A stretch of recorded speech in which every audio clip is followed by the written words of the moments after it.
Vamos a iniciar este dibujo de perspectiva y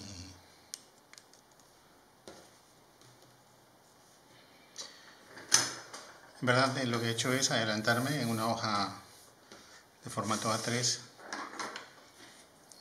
a lápiz. He preparado lo que vendría a ser la organización del dibujo tal como debería de ocurrir, y este trabajo tiene entonces una presentación que se aproxima mucho a la idea de la perspectiva de Alberti, en donde tenemos la ubicación de la información como si fuera un piso, ¿no? O sea, una vista horizontal, que sería esta.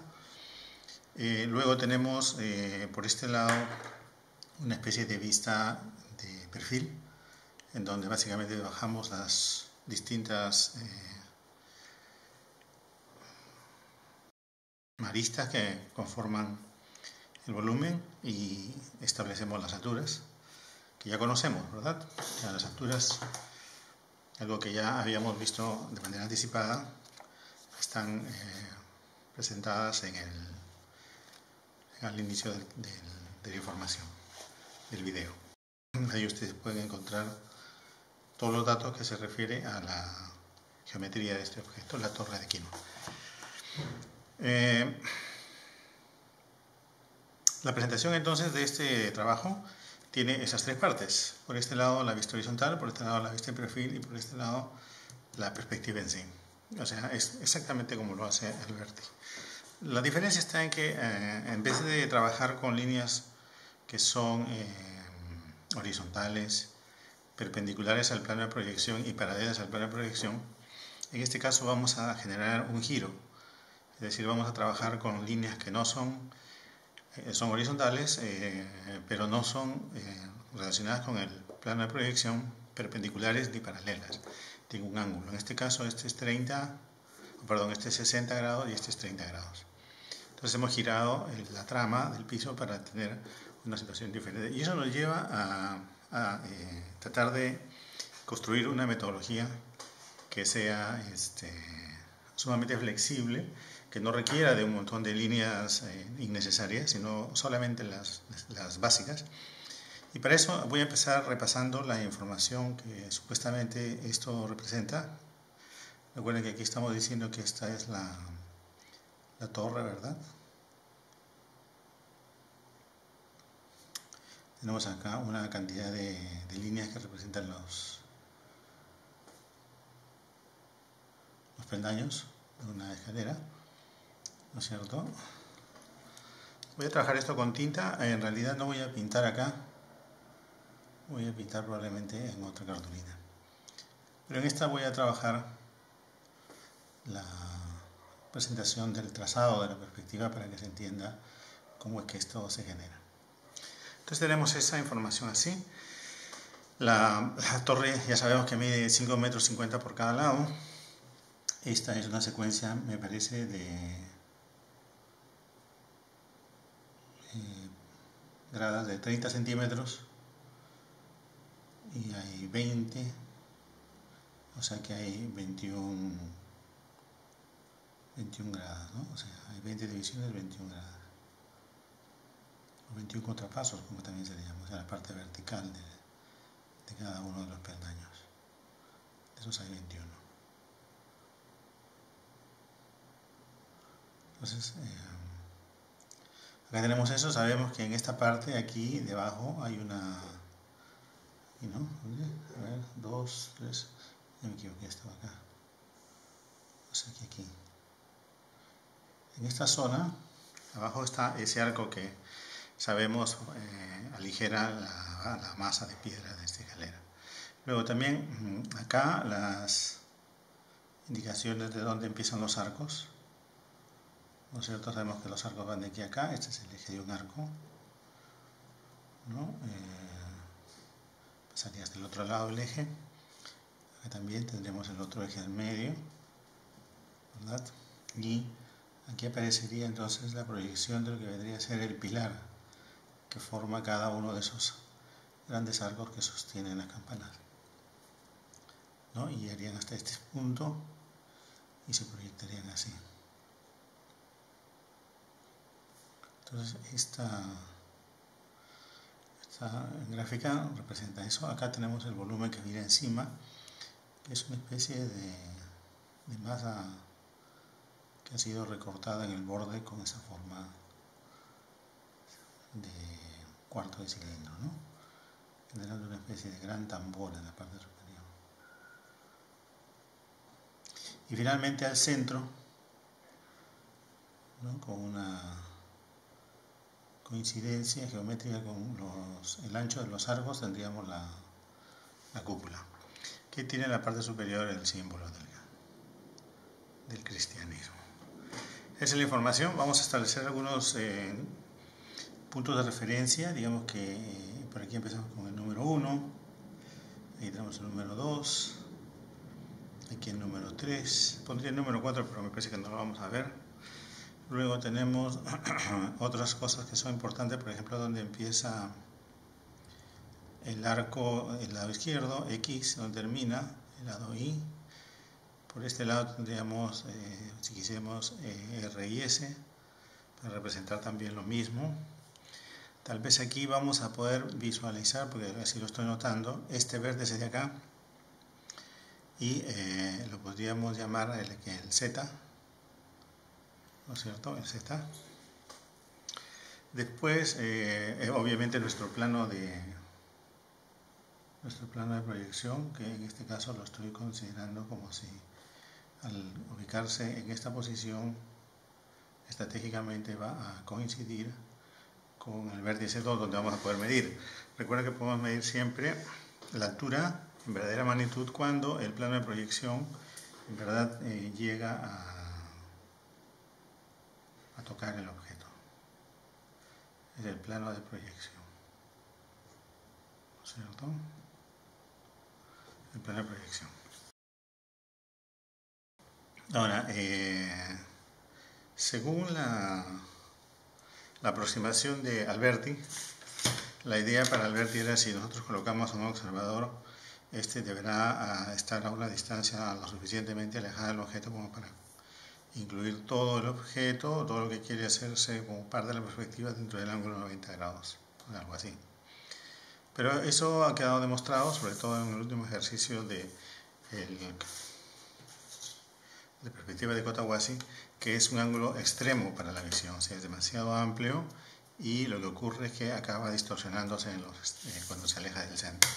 Entonces, una manera más eficiente y más asegurada, digamos, más previsora, más anticipándose a esa distorsión, es utilizar un ángulo de 30 grados, o sea, 30 grados, o sea, 60 grados en total, ¿no es cierto? Ahora, aquí hay que tener en cuenta que en verdad estamos nosotros diciendo que en principio sí vamos a tener un observador mirando la pantalla del plano de proyección de forma perpendicular. Lo podemos poner en cualquier posición, ¿cierto? Dependiendo de dónde lo coloquemos, o sea, si lo coloquemos por hacia este lado, vamos a ver que vamos a distinguir esta zona y esto nos va a quedar más corto.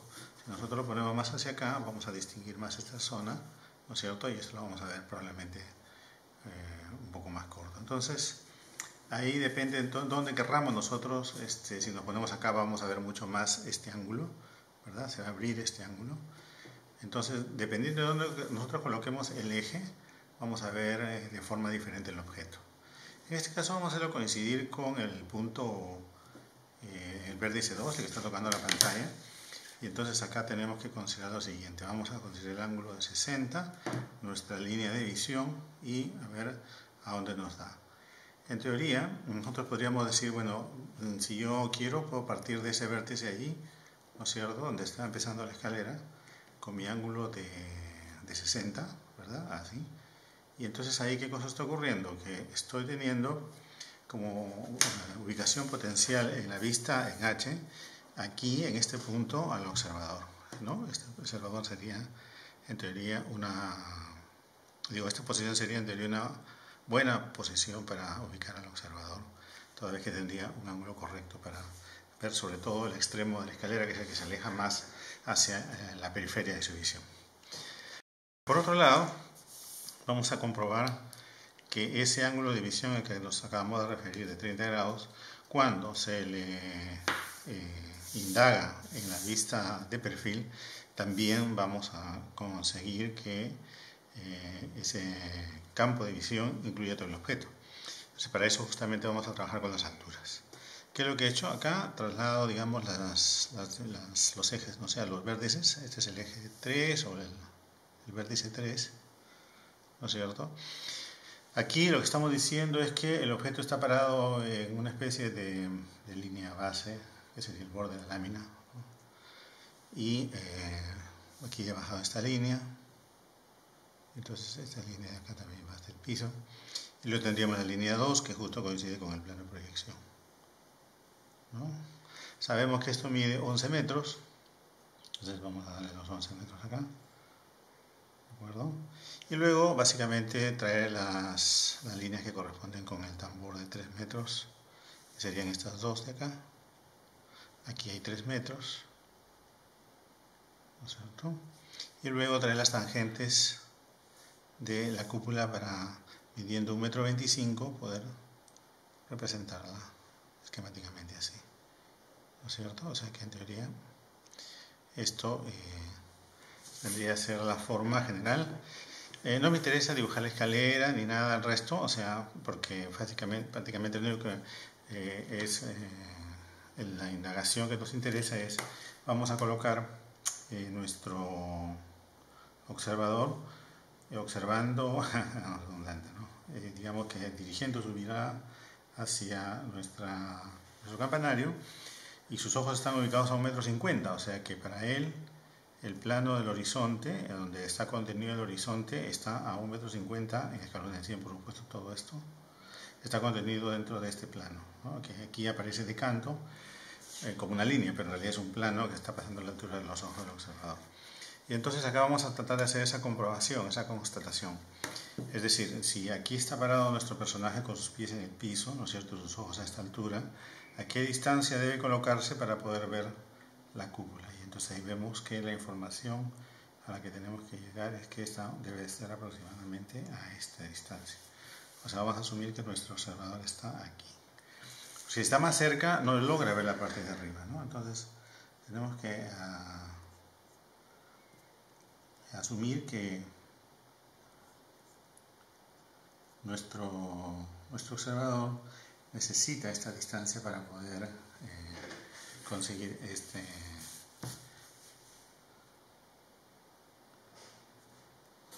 ¿no es cierto? O sea, a él, si le lanzamos un rayo de visión en esta dirección, ¿no es cierto?, él va a pasar tangente a la cúpula de la parte de allá, y acá naturalmente tenemos que imaginar que el ángulo de visión completo, ¿no es cierto?, le permite bueno, ver bastante cerca en el piso, veo mucho piso y ve la torre.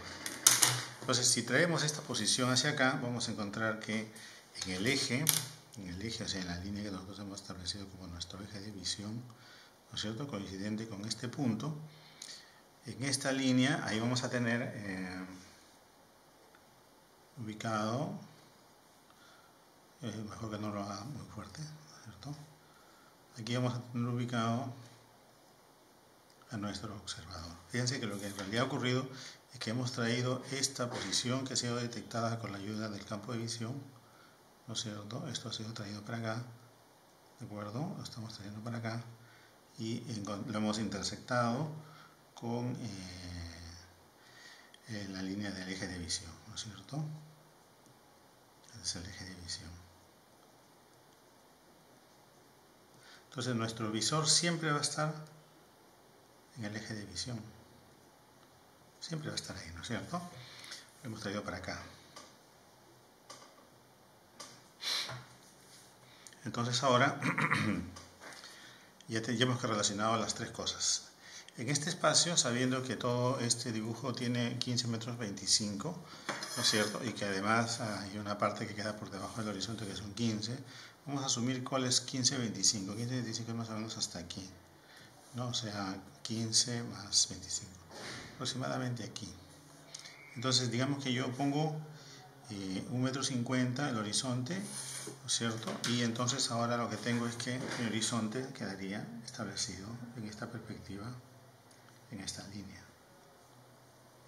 Esto está ubicado de forma tal que hacia abajo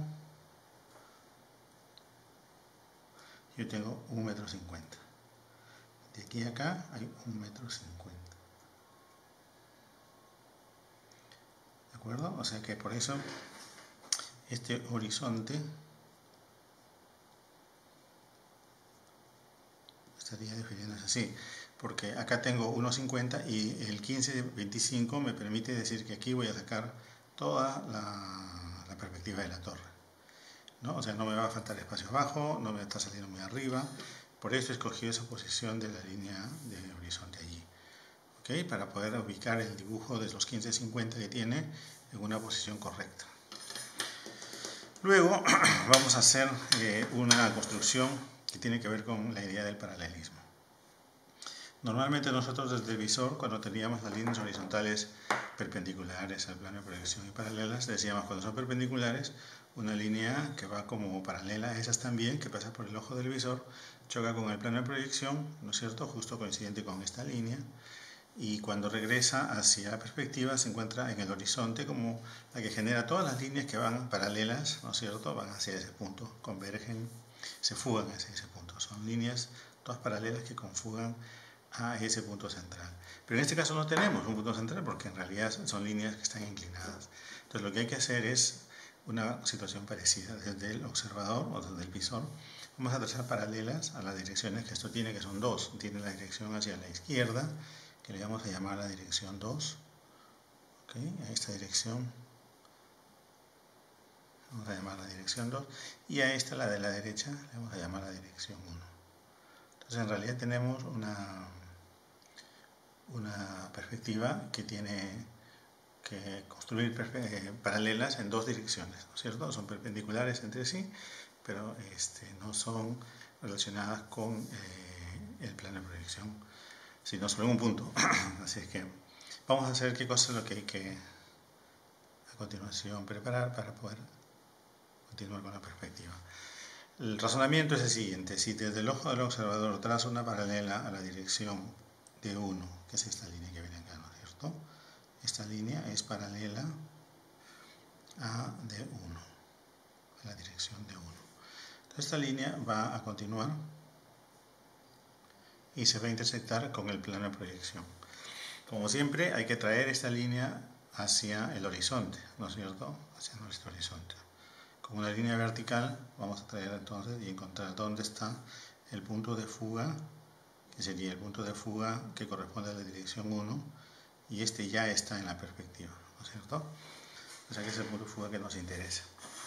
Por otro lado, y haciendo la cosa similar, pero en este caso con relación a la dirección 2, tendríamos que trazar también desde nuestro observador una línea que vaya paralela a la dirección 2, o sea, aquí tendríamos una paralela a la dirección 2, ¿no es cierto? Esta de acá. Y esta línea también continuaría, se seguiría desarrollando hasta encontrarse con el plano de proyección. Y una vez que se encuentra con el plano de proyección, la vamos a traer hasta el horizonte, ¿no es cierto? O sea, hasta esta continuación de esta línea.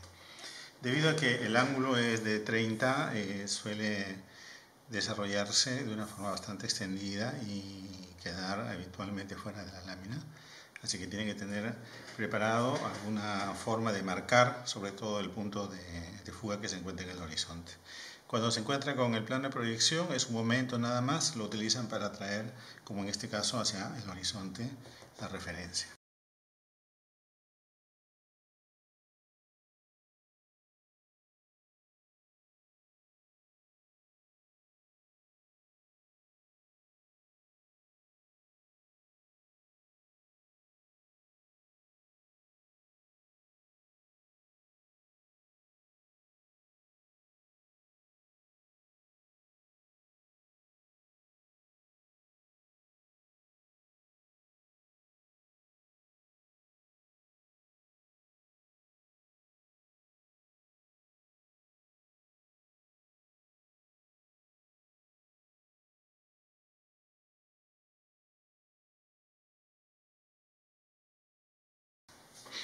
Bien, entonces ya tienen sus dos puntos de fuga, tienen su línea de horizonte, tienen su línea vertical donde se van a tomar las medidas, ¿cierto? Y entonces pasaríamos a hacer la construcción de la perspectiva.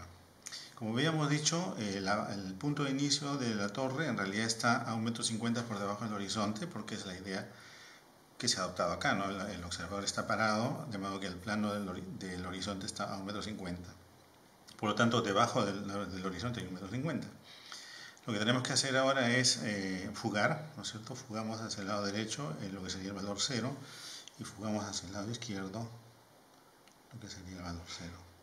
Fíjense que esta línea está yendo hacia F1, hacia el foco 1.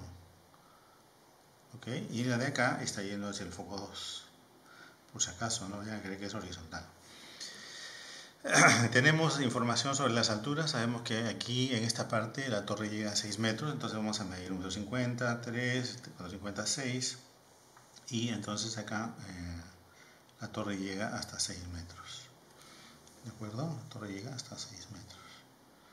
También sabemos que la torre tiene unas molduras de piedra o algo así. Las vamos a insinuar acá. Las vamos a insinuar. No es que las hayamos medido realmente, o sea, están por ahora simplemente dentro de la proporción general. Para poder entender la profundidad aquí, lo que tenemos que hacer es, fíjense, vamos a tener que hacer un visado, es decir, mirar hacia el punto que nos interesa, encontrar su intersección con el plano de proyección y bajar esa referencia para encontrar la profundidad.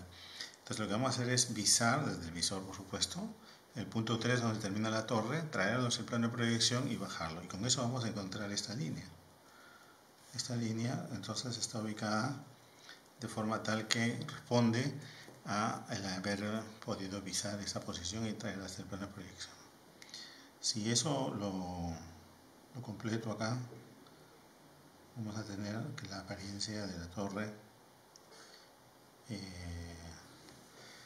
va por este lado, ¿no? La apariencia de la torre va así. O sea, chicos, hemos dicho, hemos medido los 11 metros hasta acá, hemos bajado esta de acá, hemos encontrado el final y hemos obtenido esta caja. ¿De acuerdo? Acá viene así. Para el otro lado, algo similar, o sea, desde este vértice 11 metros también vamos a irnos hacia el punto de fuga 2, ¿verdad? Vamos a trabajar ahí esta especie de moldura. También las líneas van hacia el punto de fuga, por supuesto. Y hacemos lo mismo con el caso de la profundidad del lado izquierdo. Visamos desde el visor, visamos, traemos esta línea que sería la 1 en el plano de proyección, la traemos para acá y nos aparece aquí cuál es la posición de esa línea para darnos la profundidad. Entonces, ojo con eso para que puedan ustedes derivar desde la posición que está en la información en H hacia la perspectiva correctamente. Luego tenemos para construir la escalera, de repente podemos hablar de eso. Sí, bueno, tenemos el punto X, ¿no es cierto? Lo bajamos, traemos para acá y el punto X nos va a salir por aquí. ¿De acuerdo? Esa es la posición del punto X. Y además coincide con la entrada al interior de esta masa de piedra. El ancho de esto corresponde en realidad a esta dimensión, ¿no? Aquí hay un vacío de 75 centímetros. Si visamos este vértice que está aquí, que vendría a ser el ancho de la puerta, ya tenemos X, nos estaría faltando este, lo visamos, bajamos y nos va a informar dónde está aquí el ancho de esa puerta. Esto es, me parece que es 3 metros hasta acá y luego 1,50 m, o sea que tenemos esa información para poder confirmar eso. No, 3,50, sí. O sea que hasta aquí hay 3,50. Y de aquí arriba hay 1,50 m. Es importante hacer la precisión de que todas las medidas solamente las podemos tomar en esta línea. En esta línea nada más las podemos tomar, me refiero a las medidas de altura, ¿no? Entonces, cuando hemos medido 1,50, de aquí hemos llevado hacia el punto de fuga y nos ha dado esta posición. Ten cuidado con eso porque si no estarían midiendo ustedes en cualquier parte. Solo pueden medir en el punto 2 o en el vértice 2 porque ese punto está en contacto con el plano de proyección. Hay otros puntos que están en contacto con proyección como este, pero están medio perdidos en una altura que no sabemos dónde es y podría ser innecesario esforzarnos en usarla. Esta es la que nos lleva de manera más fácil a todas las alturas. Para encontrar entonces el inicio del arco, sabemos que son de aquí a acá 2 metros. Entonces se ha tomado esos 2 metros de referencia, ¿no? Y luego se ha procedido con un dibujo de esta moldura también que aparentemente está allí. Entonces tenemos los 2 metros. Y para encontrar la posición de los arcos, en realidad lo que tenemos que hacer es, sabemos dónde está X e Y. X lo traemos con la ayuda del visor hasta el plano de proyección, bajamos y nos va a decir dónde está esta línea. Y también hacemos lo mismo. Recuerden que siempre tienen que visar, no pueden bajar directamente la información como si simplemente hicieran verticales, ¿no? Porque si no se distorsiona. Y entonces tenemos acá esto, y lo mismo hacemos con R y S, ¿no? ¿Cierto? Visamos casi vertical, está por aquí. S, si es un poco más inclinado, lo bajamos y está por acá, ¿no? Y entonces ahí tenemos la posición de la abertura de lo que vendría a ser el arco. Tiene una parte así acá. Bueno, entonces, ¿cómo hacemos para hacer el arco en sí? Lo mejor es imaginar que el arco está contenido dentro de una figura regular que podría ser 2 cuadrados, ¿no es cierto? O sea, un cuadrado aquí y otro cuadrado acá, y dentro de eso tratar de construir la forma de la curva del arco. Sabemos que esto mide 2,50, de aquí a acá tiene que medir 1,25, medimos 1,25 acá, o sea, la mitad, pues no, si de acá hay 2,50, de aquí 1,25 es la mitad. Entonces, con la ayuda de esta medida y el punto de fuga, vamos a visar el centro, ¿no es cierto?, entre X e Y. Visamos esa línea, la traemos acá, y entonces lo que conseguimos es dónde está el punto central, que es la intersección de este 1,25 de altura con el eje. Por lo tanto, ya tenemos ahí la referencia para construir la forma del arco, ¿no es cierto? La forma del arco que vendría a ser esta. Si nos vamos por el otro lado, también hemos visado el centro, entre R y S, la mitad de lo que sería el arco. Bajamos y nos dice dónde está. También traemos con la ayuda del punto de fuga del lado derecho, ¿no? Encontramos la intersección con esa vertical. Entonces ya podemos dibujar acá también la forma del arco. Y bueno, esto es básicamente líneas fugadas, ¿verdad? Líneas fugadas. ¿Cómo hacemos para encontrar la profundidad de esto? Visamos, ¿no? O sea, el punto Z, ya les había mencionado que se iba a poder ver, lo visamos, se dan cuenta que viene por aquí, choca aquí, lo bajamos, y entonces eso nos va a decir dónde está el ancho de este pilar. Por paralelismo vamos a tratar de construir la forma del arco por dentro. En este caso ya he comprobado que este vértice no se llega a ver, o sea que quedó oculto. Y en todo caso sí se llega a ver este vértice de acá, ¿no? O sea, vendría a ser el pilar del fondo, nos muestra este y este de acá. Sobre todo este, el de acá va a quedar tapado, ¿no? Pero este de acá sí queda. Entonces lo hemos visado, desde el visor obviamente, bajamos y nos queda aquí, ¿no? Entonces lo que hemos hecho es continuar estas líneas, porque son absolutamente correspondientes, ¿no? O sea, de una forma bastante repetitiva. Y este otro vértice de acá también lo hemos traído para el plano de proyección y bajado, y queda oculto por aquí, ¿no? Pero eso nos sirve para poder establecer que esta línea en realidad viene hasta acá, que por lo tanto aquí vendría un arco que viene así, ¿no? Viene así y desaparece ahí. Y el otro que aparece atrás acá tendría que hacer una cosa paralela, ¿sí? Entonces, sí nos sirve el haber visado este de acá para poder deducir la forma como este arco gira en la parte superior. Luego tenemos la construcción de la parte de acá arriba, que sabemos que está retirado 75 centímetros en todos los frentes. Entonces lo que hemos hecho es continuar con esta línea en donde estamos tomando las medidas. Sabemos que está organizado como un tambor de 3 metros. Entonces hemos tomado las medidas de 3 metros acá, ¿cierto? Las medidas de 3 metros que nos deben haber dado, y las voy a marcar porque de repente ahí hay una posibilidad muy importante de cometer errores. 1, 2, 3 metros. ¿Cierto? Como ustedes ven aquí, importante es tener esta división en la línea de verdadera magnitud sin problema. ¿Por qué? Pues estamos midiendo acá y queremos en realidad la medida acá, o sea, queremos que esté más atrás, o sea, está desfasada y hay que hacer una especie de seguimiento de esa altura para poder llegar hasta donde queremos. Imaginemos que esto es un cuadrado, o sea que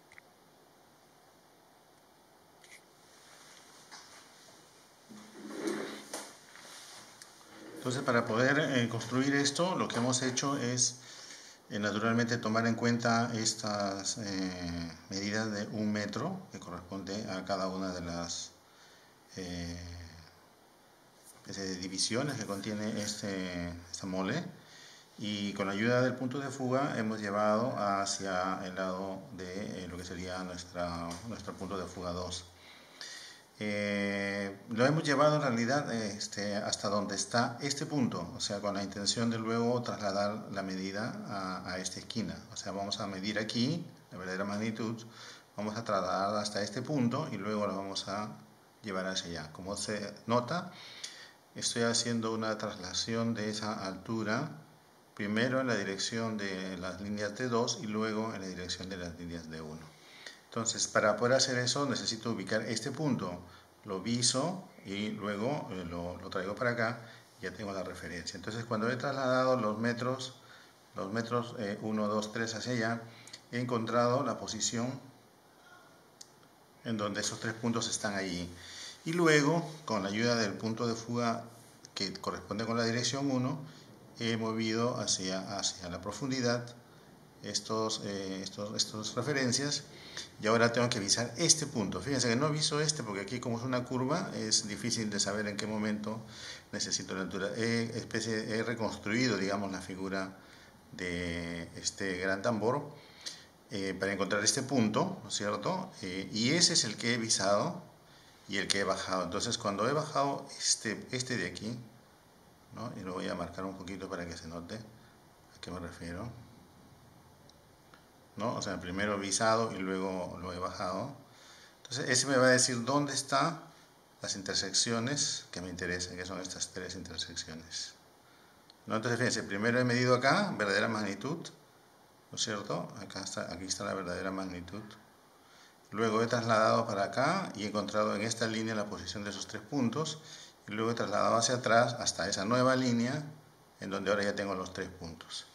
Ya con esos 3 puntos puedo trazar esta culminación, corresponde a cada una de las bandas que nos interesa, ¿cierto? Y además puedo hacer lo mismo con el otro lado, o sea, también puedo trazar esta línea, puedo trazar esta línea, y puedo trazar esta línea que aquí se confunde un poco con la parte superior de la torre más baja, ¿no? Entonces tengo eso, ya tengo entonces la forma general allí. Para poder delimitar dónde termina, por ejemplo, en el caso del lado derecho, voy a visar la curva, ya no el punto, no me interesa el punto porque ya de frente puedo ir directamente hacia donde termina el objeto. Viso esta parte donde termina la curva, ¿verdad? La traigo para acá y me produce entonces la vertical que me ayuda a terminar la forma. Haría lo mismo con el lado izquierdo, viso la tangente, ¿no es cierto? Viso tangente acá, vengo hasta el plano de proyección, bajo con la vertical y me produce entonces la referencia para delimitar dónde es que termina en el lado izquierdo esta forma. Finalmente, aquí para sugerir la forma curva, estamos generando una especie de remates así con sentido curvo, ¿verdad? Y lo mismo deberíamos producir en el otro extremo. Y luego lo que hemos hecho es, en esta esquina, hemos tratado de conectar ambas líneas en perspectiva, ¿no? Porque no hay punta ahí, sino es una curva, ¿verdad? Hemos tratado de conectar ambas, produciendo entonces finalmente este resultado que tiene que ver con ese recorte en forma de curva que justamente tiene la punta. Para poder concluir entonces al final con el desarrollo de la torre, tendríamos que considerar cómo construir o cómo dibujar la cúpula. La cúpula tiene un punto central, el más alto, que es está alineado con este eje naturalmente, que es el eje de la torre, o con cualquiera de los dos. Y nos importa encontrar ese punto, ¿no? Y como sabemos que ese punto es 1525, nosotros ya tenemos marcado 1525 aquí, es nuestro dato inicial, lo vamos a trasladar hasta el eje. Entonces, fíjense que el eje lo viso y lo bajo y está en esta línea, que ya lo habíamos hecho antes porque lo habíamos utilizado para el arco. Entonces 15-25 lo voy a trasladar hasta el eje, estoy trasladando en vista en horizontal, estoy trasladando la altura desde aquí hasta aquí. Y ahora tengo que trasladarla con la ayuda del punto de fuga, dirección 1, en este sentido. Entonces eso viene a ser, primero he trasladado para acá y luego con la ayuda del punto de fuga estoy trasladando para allá. ¿Hasta dónde? Aquí lo que he hecho es visar y bajar. Entonces me dice dónde está el punto 15-25 de la cúpula. Por simetría, entonces yo puedo hacer un dibujo que hace una especie de arco, ¿no es cierto? Es como si nosotros tuviésemos una horizontal aquí. Y lo que voy a hacer es una tangente a esa horizontal con eje en esta línea, ¿no? O sea que para nosotros este sería en realidad el eje donde se encuentra la parte más alta de la cúpula. Ya sobre ello podemos colocar esa cruz como sabemos que contiene la imagen. Además de eso, tenemos que construir la escalera. La escalera tiene sus peculiaridades, sabemos que tiene 6 metros, ¿no es cierto? O sea, no es que lo vamos a medir, aquí está ocurriendo algo que es interesante, ¿no? Normalmente nosotros tenemos los objetos en la parte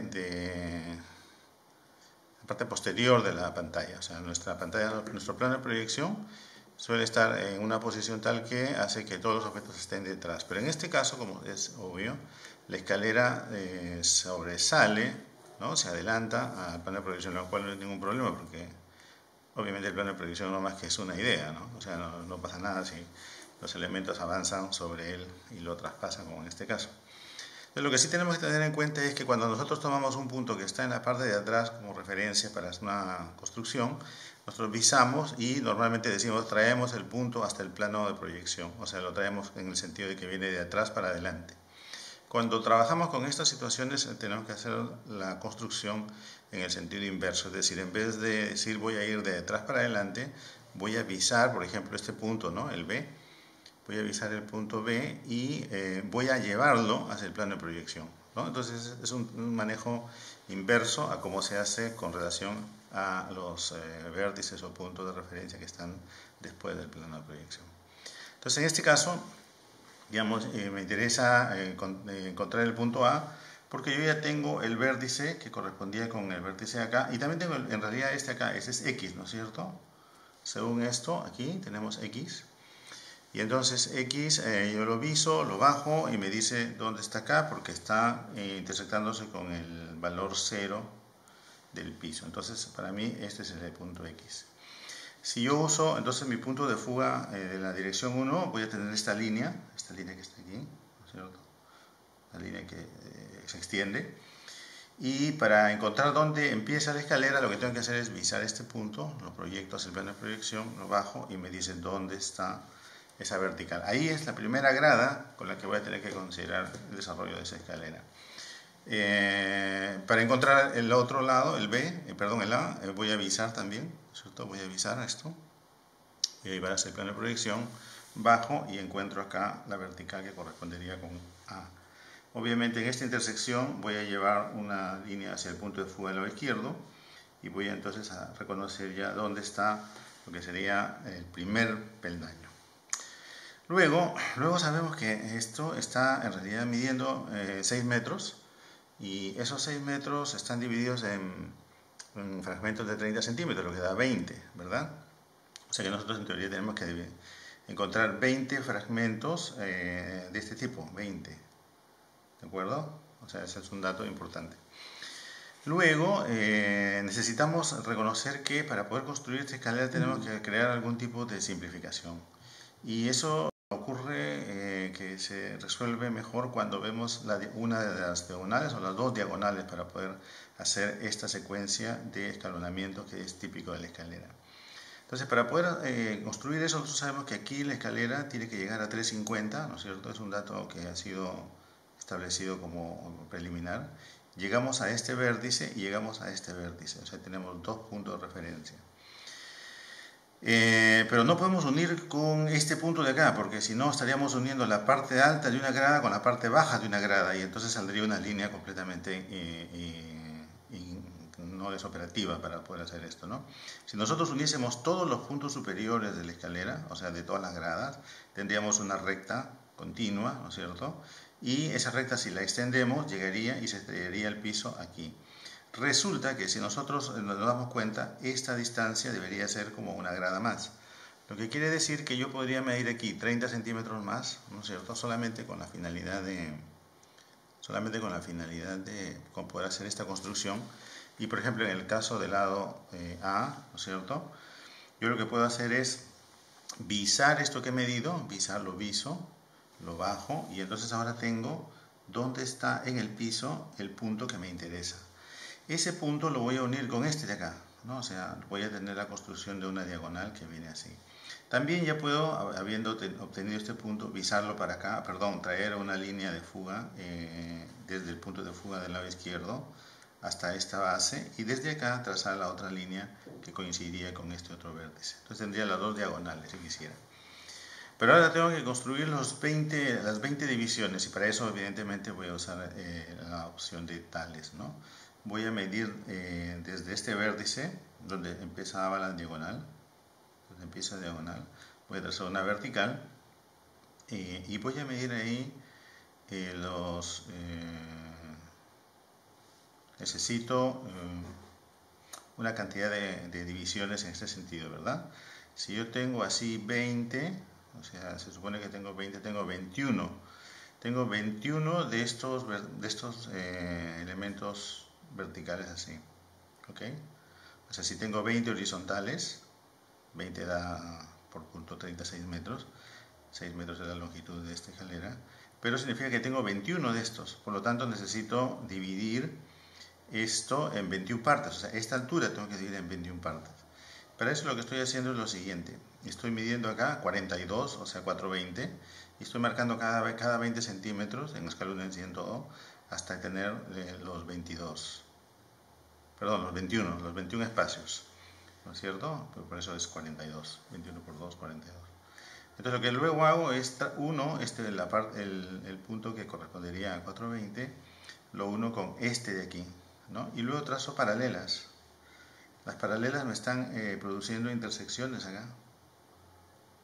Las paralelas me producen intersecciones aquí. Esas intersecciones, como ustedes comprenderán, son justamente las posiciones desde donde luego voy a basar mi trazo de cada uno de los pasos. Entonces, el primero, y obviamente con la ayuda del punto de fuga del lado izquierdo, ¿no? O sea, voy a hacer, el primero sería aquí, está yendo hacia el punto de fuga del lado izquierdo. También puedo trazar la otra diagonal, como ya lo habíamos hecho en realidad, y eso nos dice dónde termina, ¿no? Automáticamente nos dice dónde termina. Hago el siguiente, ¿no es cierto? Entonces tengo este de acá, así, y así sucesivamente. En realidad, una vez que he hecho esto, la construcción de la escalera se transforma en un proceso mecánico repetitivo, bastante simple, ¿no? Estas líneas están yendo hacia el punto de fuga del lado izquierdo, recuerden, si no se va a generar una forma bastante irregular. Entonces, no olvidar que todo tiene que conjugar con esta idea de llevar hacia el punto de fuga, ya sea dirección 1 o dirección 2, pero de todos modos tiene que tener eso, ¿no? Fíjense ahí, ¿no? Y en la parte de atrás, naturalmente esto baja, cada una de estas verticales bajaría, ¿verdad? Tendríamos eso ahí, ¿sí? Vamos a continuar entonces simplemente con este desarrollo.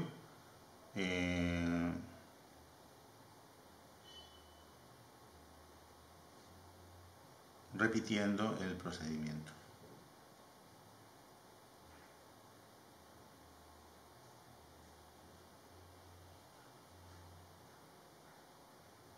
Y este es el último, ¿no? Aquí está, tendría que ser el último.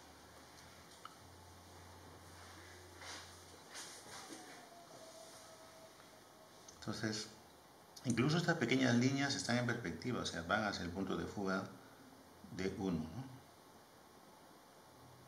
Ninguna es horizontal o al azar, están todas, absolutamente todas están relacionadas con la idea de los puntos de fuga. En la parte de atrás falta completar esto.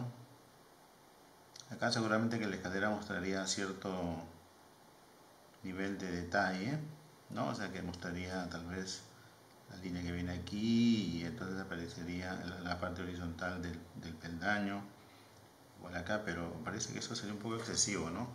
No lo sé, si ustedes creen que pueden hacer eso, pues sería genial, pero es un poco difícil porque es bien chiquito en realidad,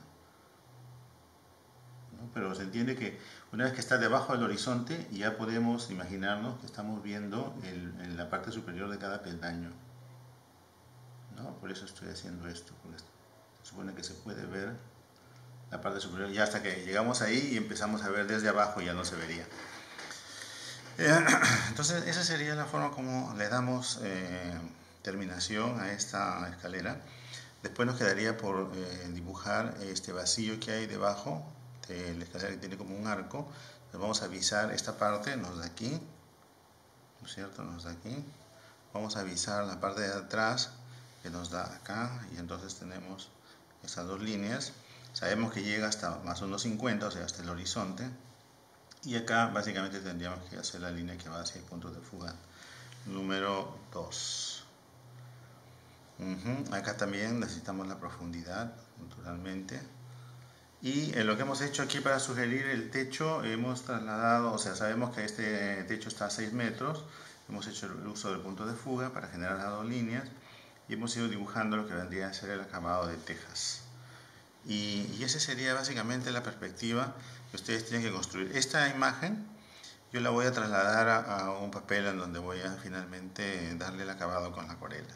Pero lo importante es que ustedes puedan hacer este trabajo, no olvidarse de la secuencia de cómo se traslada la línea, dónde se mide, cómo es el problema de trasladar dimensiones siguiendo una especie de zigzag, ¿no? O sea, siguiendo la dirección de 1, luego me voy a la dirección 2, en fin, eso. Y bueno, el tema de la escalera que se ha resuelto con la ayuda de este pequeño fragmento, ¿verdad? Este pequeño fragmento que es como una grada adicional que se ha añadido para poder trazar la diagonal. De otra forma hubiese quedado inexacto. Ok, eso sería lo que ustedes tienen que preparar.